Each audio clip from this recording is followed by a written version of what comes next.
Magandang umaga. Ako si Laura, isang maladyosa, ang prinsesa ng kahariang Albania.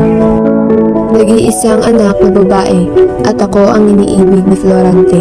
Mayroon akong napagdaanan na kailanman hindi ko malilimutan. Maraming nagkakagusto sa akin, ngunit si Florante lang ang aking iibigin.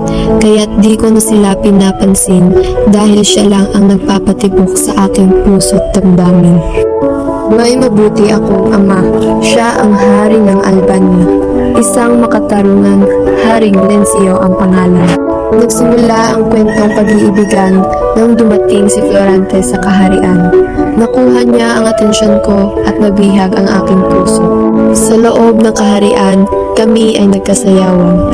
Hindi namin namalayan na may isang taong palang naiinis sa aming pag-iibigan.